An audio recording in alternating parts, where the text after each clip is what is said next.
bringing you in-depth discussion from one of the most read group of online writers covering the Edmonton Oilers. Are you ready for Oilers Overtime?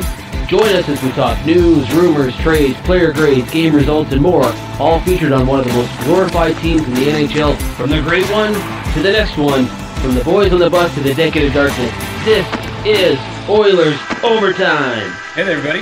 Welcome back to another edition of THW Oilers Overtime. My name is Jim Parsons. With us, as always, our regular crew. We're going to be a little more free-flowing tonight, cover a bunch of different topics, because the last time we did these videos, we did three, I think. One on the forwards, one on the defense, and one on the goaltenders. And now we're going to kind of cover a range of topics. So with us, as always, Colton Pankiw is with us. Colton, how are you doing? Hey, Jim. I'm good. How are you? I'm doing good, doing good. Brian Swane as well. How are you, Brian? Doing well. And Julian Mongillo is with us. Julian, how are you? What's going on, guys? I'm good. Ready to go back at it again. Nice. Okay, so we've got a couple of different news items to cover. But before we get into that, one of the things I want to do is I want to ask viewers who are watching this, and Julian brought it up today in a conversation I had earlier. I think it's a fantastic idea.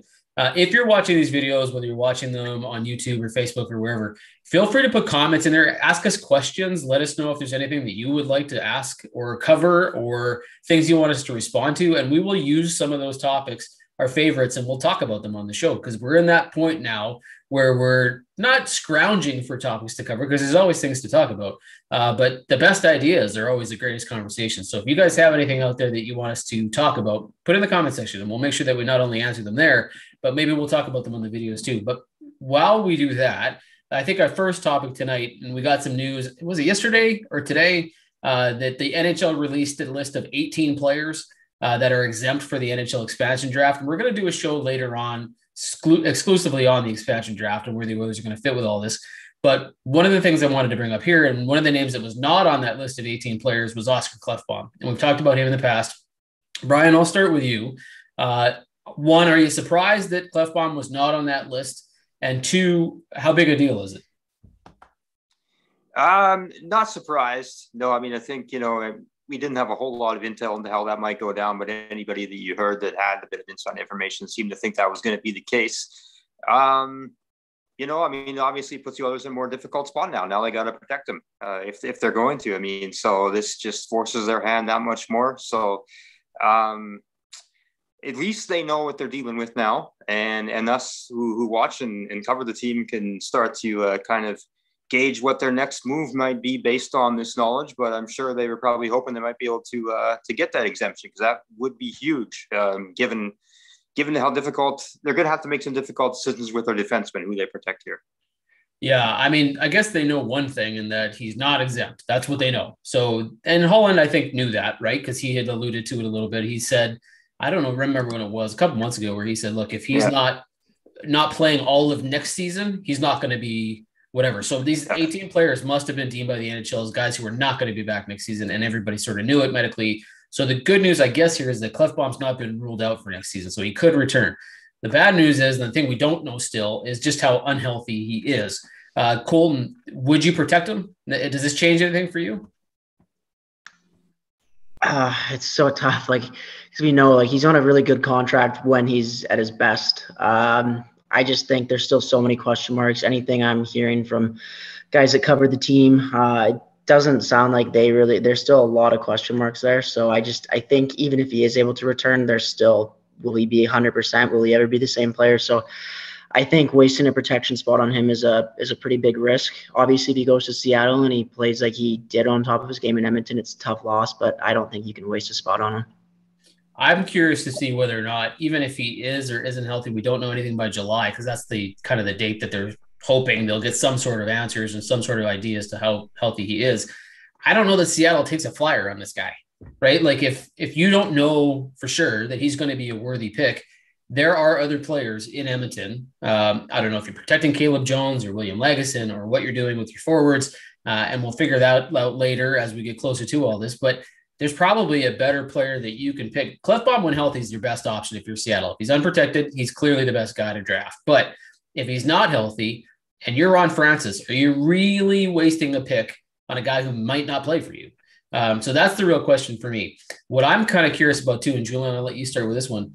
Do you think that if he's mostly unhealthy does this open a window for the Oilers to kind of do what Toronto did, what Lou Lamoriello's famous for, the Robidas Island stuff, where they just put these guys way off to the side and say, hey, like, we don't know that he's healthy. We could say he's got a chronic shoulder thing. It's arthritic, whatever. Maybe he comes back for the playoffs. And when he comes back for the playoffs, salary cap doesn't count. So do you go out and you find somebody else? Like, does that open the window here, or are we way too ahead of ourselves on that, Julian?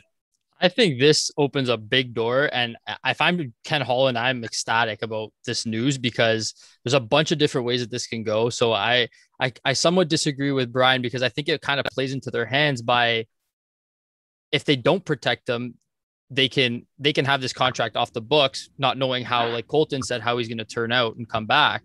And then you can actually use that money right away and go find somebody else to fill his spot. And on the other hand, if he does come back and they don't take him because of his injury concerns, then you essentially get an extra person to protect because he's an LTIR and it's too much of a risk for Seattle to even touch him if he's still on LTIR at the time.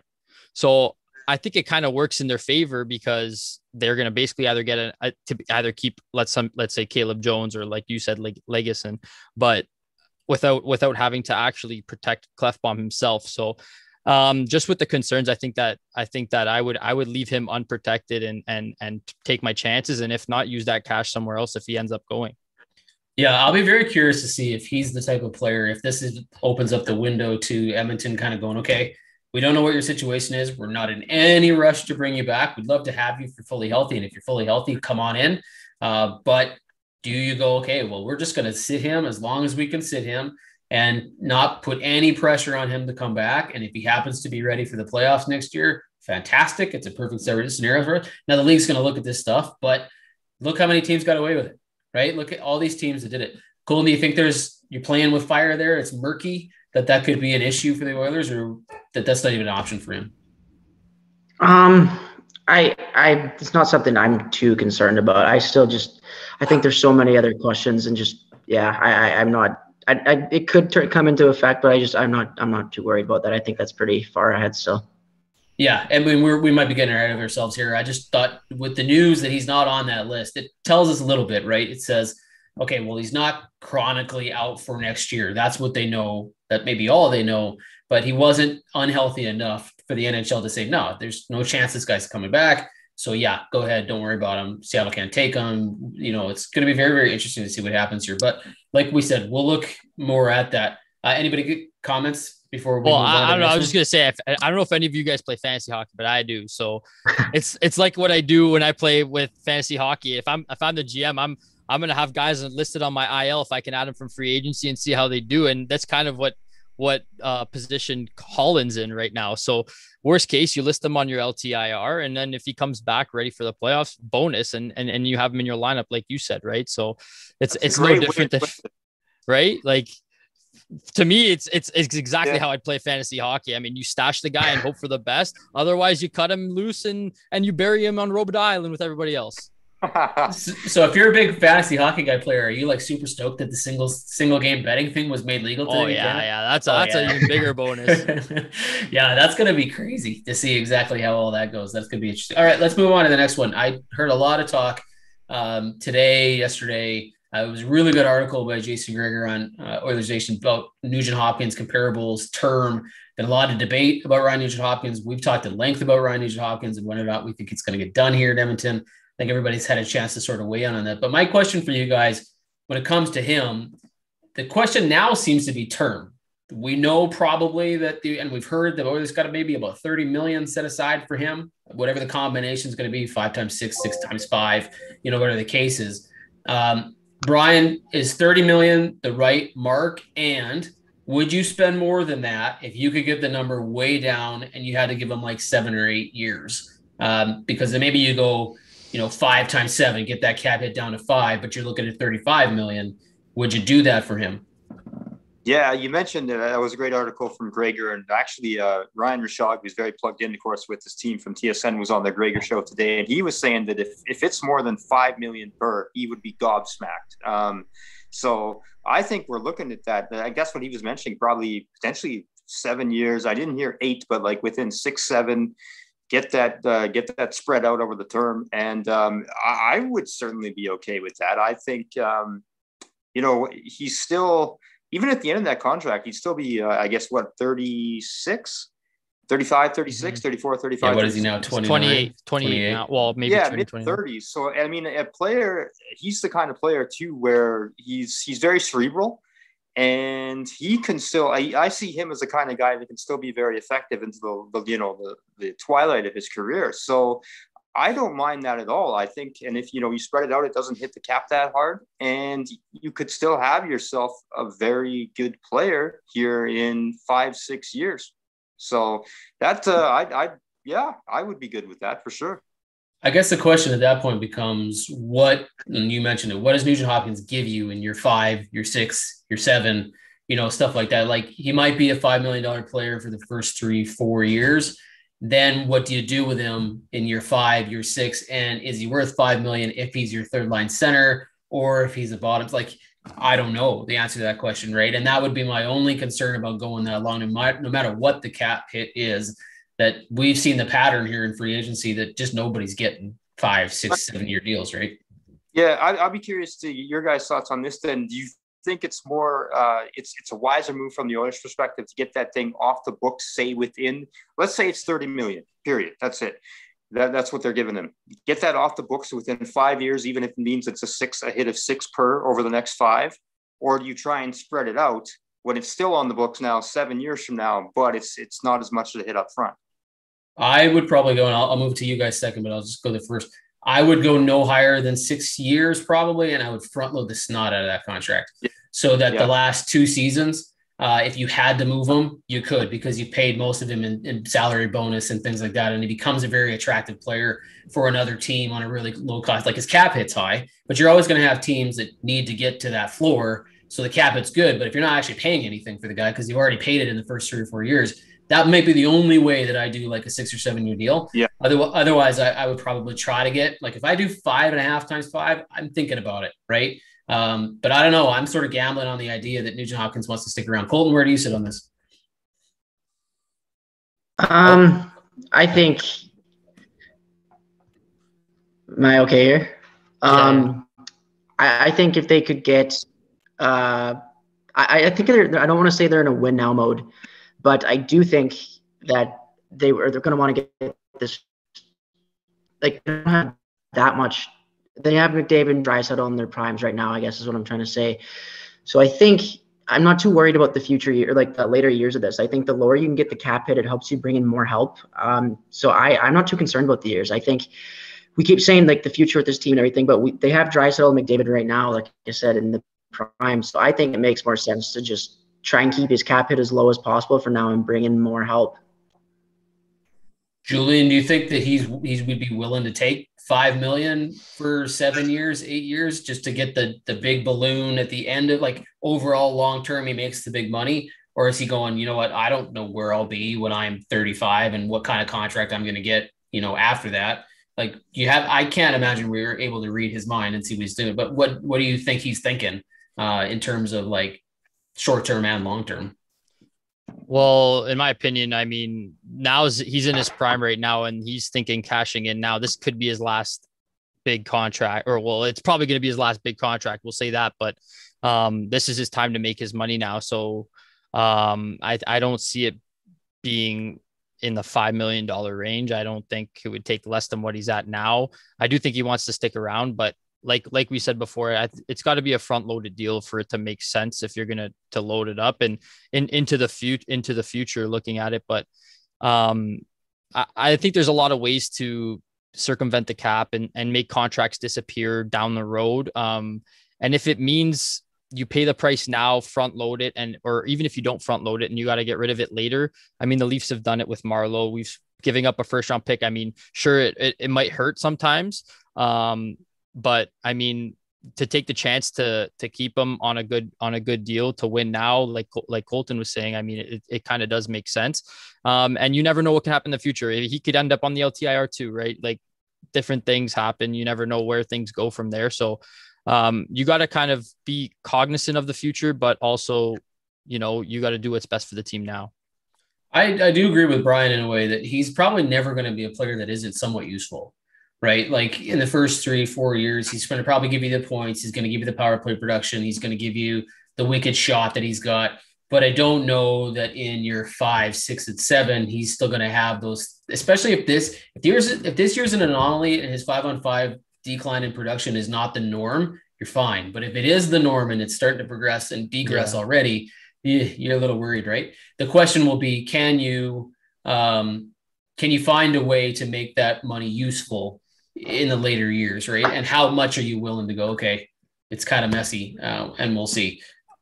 I do think that that's going to be like the case with a lot of these free agents. You're always, if you're going to play the unrestricted free agent market, like these deals are, these happen all the time. Like even you're looking at a guy like Zach Hyman, he could end up the same way. You can pay him now and then down the road, who knows what's going to happen. If you're paying him $6 million, you could be eating the brunt of that contract later on. It's going to be tough to move. So we've seen it with guys like Louis Eriksson, Milan Lucic, James Neal, who we know about firsthand, right? Like we've seen that happen. So you're always going to get that. Always going to get that. Oh, what do we do down the road down here later on with this contract? But like we said, if he's productive enough in those early years, then it might be worth just eating that later on. I'm with you on the Hyman stuff. I think there's a real concern there that you go 6x6, that you're going to be. I don't think he's ever going to be David Clarkson or anything like that. But I do think that you might be looking at it in the latter years, especially the way he plays hockey. 4 or 5. So can you imagine if they did with both guys? If they somehow wind up getting Hyman at 6 and then they get Nugent-Hopkins at 6, and then in year 5 and 6 they're looking at both these guys going, "How the hell do we get rid of these two?" You know what I mean? That's like, a worry. That's a worry. That is something that you got to deal with, right? Like because we're talking about it with a guy like James Neal right now, right? So that it is problematic, and we'll see. Okay. Colton, I don't know that I see you're in a new location and you moved because your Wi-Fi was probably giving you fits. That's all right. So I won't ask you to weigh in on the last little conversation because I'm not 100% sure if you caught it all, but I will let you lead off with the next one. Sure. We've talked about Oscar Klefbom a little bit in his health and the 18-person list, and we've talked a little bit about the expansion draft in other episodes and 7-3-1 or whatever they might want to do. Right now, it looks like maybe the favorite to be gone is Caleb Jones. He seems to be the consensus that everybody's kind of figuring is going to get picked by Seattle here. Can you, if you're the Oilers, can you live with that? Like, are you going, okay, if this is the guy we lose, we're looking at the expansion draft and every scenario that we paint out here, it's probably Caleb Jones that goes. Are you okay with that? Well, I know we were kind of talking the last show about the short contract and all the analytics crowd. And I know they're really upset that it sounds like that's probably what's going to happen. From my perspective, it is tough because I do think he's a pretty good player, but it doesn't seem like the Oilers really agree. I don't think Tippett's his biggest fan. I think he didn't really get a huge opportunity this year. So it's unfortunate because I do think there's a player there, but I don't think it's the end if he gets taken just because I don't think he has much of a future in the Oilers organization anyway. Brian, what do you think his ceiling is? Is this the kind of guy that if he does get picked up could become a Jeff Petrie? Is he the kind of guy that if he gets plucked somewhere else that you're kind of like, oh man, he didn't do anything, but he's Justin Schultz, moves on to another team, plays really well for a year and then sort of disappears again? Like, what do you think happens with a guy like Caleb Jones if he moves on to Seattle? Yeah, I'm going to piggyback there on what Colton was saying, that I agree that I like his potential. And could it be a guy who could be at an all-star level? Maybe, but I don't think it's going to be – he's not going to reach that potential, at least under this coach here in Edmonton. So with that in mind, maybe it is the best option for them to lose, or the most digestible player they could lose, I guess, if you can put it that way. I'd hate to see him go. I think he's got a ton of potential. I like him a lot, but I don't think it's going to happen under Dave Tippett. Yeah, and I get the sense that there might be some protection there for Jones because I used to think that the Adam Larson deal was going to get done prior to the expansion draft. I'm not 100% sure on that now. I get the sense that maybe they'll wait and see what happens there. What's your take on Jones, Julian? Are you thinking that he's got real potential, or is he one of those casualties? You know that you're probably going to lose a decent player, but you're all right with it because you think you can probably replace him if you need to? I'm on both sides. I agree with you guys in saying that I think there is a player there and that he can be a good two-way defenseman. in the long run. But like we said, if he's not going to get the playing time here and the ability to develop, he's already 24 years old. If he's not going to get that playing time, he's been already in and out of the lineup multiple times. I don't even think he's played half a season, if that many games. So if he's not going to get the playing time to try and develop and get better and learn from those mistakes and stuff like that, then there's no future for him here. And it's better for the player himself and to move on. And at least the Oilers don't lose anything of great importance, I guess you could say. But I'd like to see them trying and keep him around. I think, like we said, if Klefbom is exempt from, or not exempt from the draft, I guess you would say, from the restricted list, then he's an option that you can make that contract disappear and not knowing what he's going to get. I think that's also a reasonable option, that route that they can go right now. So, but again, it all comes down to how Tippett's going to play him. And if they see him fit as a future in the organization, especially with Bouchard and Broberg ready to probably come in sooner rather than later as well. Well, I also think that. Go ahead, Brian. No, go ahead. I think the other point too is the depth of defensemen here. Like, there's a lot of young guys that are coming up that you're going to have to give minutes to. They're going to have to give an opportunity to. Yeah. We already saw it at the end of last season with some of the call-ups they have. Like, it's just, the writing is completely there on the wall that there's just not. You can read through the lines. The belief in this guy isn't there with this coach and maybe this manager too. So it's too bad. I hope this isn't something that the Oilers are regretting 5-6 years down the road. Well, I get the sense that his timing is just bad, right? Like they know they need an upgraded lefty. They've got Darnell Nurse on their top line. They need a second one. They're probably going to be aiming for that pretty heavy in free agency. And then you might have a guy like Dmitry Kulikov that you look at signing again. You know, you've got maybe William Lagesson. You've got Cuckoo. Yeah, like those guys can play. And if your mandate coming into this summer is that this team has got to be better, then Ken Holland is going to look at proven NHLers that can make this team better, right? And Agreed. Jones is not in that boat yet. I think he could be if you give him a year or two, or something were to happen and there's an injury and he comes in and all of a sudden he lights it up and you're like, wow, this guy's way better than we thought it was. Then he's opened the door and said, hey, look at me, don't forget about me. I just don't know that the Oilers are going to come into this next season with Caleb Jones slotted in one of those spots. I think if they're doing that, they're going, we didn't upgrade enough, right? And that is absolutely their mandate. They need to get at least a couple top left wingers, and they need a left-handed defenseman. And it wouldn't shock me if they go big game hunting for a lefty. So if that's the case, then Caleb Jones is not in your equation, right? And so if you're going to lose him in the expansion draft, you're probably okay to do that. All right, last question. Maybe I'll go to Colton first. If there's a big mistake that the Edmonton Oilers could make this summer, and you can pick any topic you want to, whether it's the expansion draft, whether it's free agency, whether it's a trade, whether it's, undervaluing a player, whatever it is that you might want to look at, what's like the one thing that you're like, please don't do this? You're crossing your fingers. You're like, man, please don't do this. If you're going to make a mistake, don't make it here. What's your thought? Oh man. I would say maybe one free agent that's getting a lot of talk, that it doesn't sound like is returning to his team, is Zach Hyman.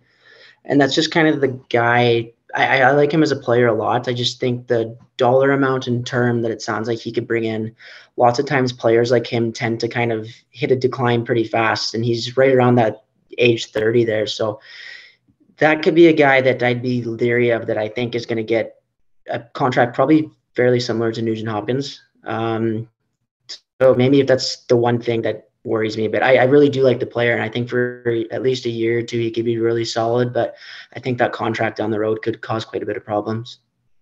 Julian, any agreement there? You're a Toronto guy. You've watched Zach Hyman a lot. Are you on the boat of Zach Hyman's going to give you everything you want and more for 4 or 5 years? Or are you kind of like, you know what, he could be really good for a little while and then maybe not?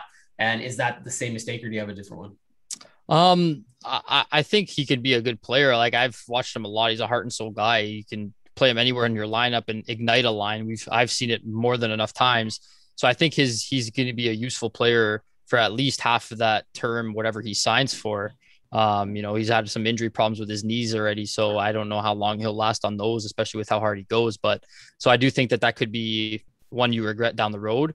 But the mistake I think is most prominent, I guess, is them not getting rid of one of these bad contracts that they have now, whether that means it's a buyout, whether that's using it the expansion draft to do so. One of James Neal or Koskinen's contracts, I think, need to disappear. So I'm not sure how they would do that, but I think it would be beneficial for them to get rid of that now in order to set their team up right, especially considering the amount of cap space they have and the needs that they could address with that cap space. I think the more cap space you can grab now, the better, and then address those needs accordingly. If you had to hunch it, do you think it's a trade or a buyout? If I had to, sorry, what? If you had to like predict it, like if you're given percentages to what one. Oh, if I have to get a trade or a yeah. buyout. I think at the end of the day, it's going to be Caleb Jones packaged with one of either Mikko Koskinen or James Neal. I think it's more likely to be James Neal. And then so you think somebody out there is going to take that trade? Yeah. Yeah. I think Seattle would be the team if they're high enough on Jones that they'll take James Neal with him. If they're in the hunt for Seth Jones, I think they'll get a lot of time to Caleb Jones. If you go, that's a good point. Right? Like if you want Seth Jones, you want his brother, right? Because then you've got, the inside track. You got the leverage. I have no idea if Seattle's in on Seth Jones at all, but if they are, and that would be quite the player to get in your first inaugural season, and then you've got his little brother with you. That's a great point. That could increase. Bring him over. Value, yeah, exactly. 5 times. Yeah, make one of those contracts go away. Pretty low cost gamble to give yourself an inside track, right? And he could be a good player for you, right? Who knows? Yeah, I mean, it's not like he's a total waste. Brian, what's your thought? What's the biggest mistake that you think the Oilers could potentially will make that you're worried about? Signing Devin Short to a 2-year deal for the league minimum. Been there, done that. Yeah. For me, it would be I'll agree first with Hyman. That contract would scare me a lot. I think there's a lot of reason to have trepidation about what it's going to be, especially after the first 2 or 3 years with the style of game that he plays, that he could fall, his game could fall off pretty quick. But for me, it would be, and we talked about this a lot last week, cheap plug. Everybody should watch last week's episode if you missed it when we were talking touching on the goaltending. For me, it would be taking a big swing and missing on I think there's some precautionary tales here the last couple of years of teams that went shopping for goalies, signed someone, gave them, 5-6 years, $5-6 million, gave them both length and term, and with all the figures, and they ended up not getting what they paid for, and now they've got this on their books and they're not sure what they're going to do with it. So there's all sorts of stories like that around the league. You and I were kind of by ourselves on this one last week, Jim, but I like the idea of maybe just riding with what they got here for one more year, and then making their move after that goaltending wise. Because I look at like who's on the market this year, and there's a lot of guys that would scare me if you give them, like I say, that $30 million, 5-6 year deal, as far as goaltenders go. Yeah, no, with the goalies, I mean, if there's a trade there, like if you can find whether it's Korpisalo or Merzlikins or something out of Columbus where you can make that deal, and then you've got like just for the rights or whatever you're doing, and you can move Koskinen because he's got 1 year left, and somehow you can make that trade work, then I would do it. Like I would absolutely move on from Koskinen at that point if you can. To buy him out, if you felt like, oh my gosh, I have to buy somebody out, I'm like maybe, right? On Hyman stuff, I'm with you guys all there that there is going to be a huge risk in getting involved. I've been to auctions. I don't know if you guys have ever been to auctions, and you see when these things start going up, you just get amped. You get excited, right? You're just like, oh, everybody raise their hand. And then you go way higher than you ever wanted to do, right? That's going to happen with Hyman this summer. I guarantee it, right? All these people coming out here saying that he's going to get $4.5 million or $5 million, they are wrong. He's going to get so much more than that. Like it's just, there's two markets too big. Because Toronto clearly is at the point now where they're like, look, we're not going to get him. Like, we just know that he knows he's going to get paid. And if he's going to get paid, he's going to probably get at least $5.5 to $6 million. Somebody might give him $7 million. Like, it wouldn't shock me at all if that happens. And I'm just worried that it would be the Oilers, right? And if that's the case and they do that, especially if you then go and you get Nugent-Hopkins for $6 million, that's a lot of money in two left fingers. You're going to be very good for a few years, but like, I don't know. What do you do about that? Did you guys see a situation though where, like, I think the only way they do that is if they don't bring back Nugent-Hopkins. I don't see them spending that much on two forwards for that long. Yeah, won't bring both. Yeah, I would agree. I think that's probably the case. But even if you're spending, 11 and a half on your two top left wingers, and you committed long term to whatever the combination is, a little bit of problematic. So I'm with you on all that stuff. My biggest mistake would be to go out and land yourself a top tier right-handed defenseman. I think that's a huge error, because if you do that, you're basically shoving Evan Bouchard to the background again. That I don't love. I think it's only a small sample size, but everything we've seen, and he wasn't perfect. He made a couple goofs, but he needs to play. He absolutely needs to play. And if there's one place that you can probably afford to have him take a step, like you've got Ethan Bear, you're probably going to have Adam Larson. If you bring in a guy who's in your top 2 pair for right D, Bouchard's not playing, right? And I just think that would be a massive, massive mistake. There are 2 prospects in this system that I think the Oilers really need to take a look at. One is Evan Bouchard. The other one is Dylan Holloway.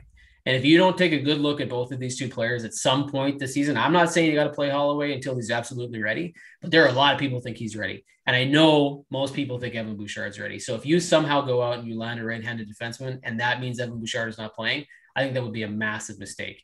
And if you're going to do that, then just trade Evan Bouchard, right? Like, I agree.